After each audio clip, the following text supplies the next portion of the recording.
W.F. Howes presents an unabridged recording of The Lady in the Lake, a reporter's memoir of a murder, by Jeremy Craddock, narrated by Mark Elstob. To Louise, Emily, and Matthew. Prologue. The Lady in the Lake was the strangest, most intriguing English murder case of the late 20th century. It was a rare mystery that unfolded across 5 decades, bleeding into the new millennium. It is a narrative woven with lies and heartbreak for a divided family, a story of dogged detective work, of reporters feeding a terrible tale to an electrified public.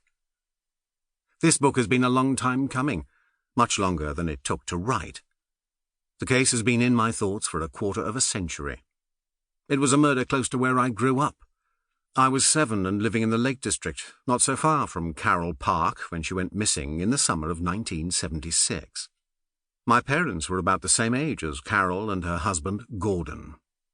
On the face of it, the Park family was not so different from my own. When her body was found in Coniston Water in 1997, I was 28 and a reporter for the local newspaper. When the case was laid to rest in 2020, I was a 51-year-old author. This book is the first to tell the complete tragic story. Its seeds lay in my evolution from journalist to author. I had always wanted to be a writer.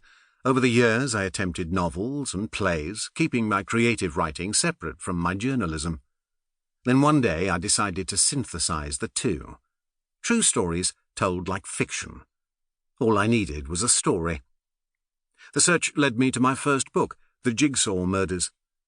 That was a haunting case, a double murder my dad told me about, now lost in the mists of time.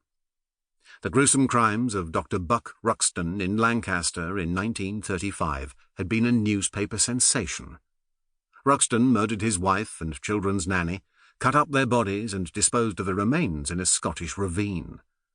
The pioneering investigation by police and forensic scientists resulted in new techniques still in use today.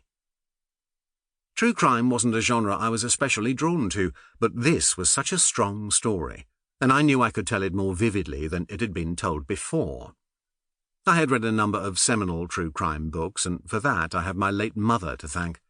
She had a deep interest in the subject. In another life she might have been a criminologist. When I was growing up, I remember her reading Helter Skelter about Charles Manson, Beyond Belief, Emlyn Williams's account of the Moors murders, and Gordon Burns' Somebody's Husband, Somebody's Son about Yorkshire Ripper Peter Sutcliffe. Sample complete. Ready to continue?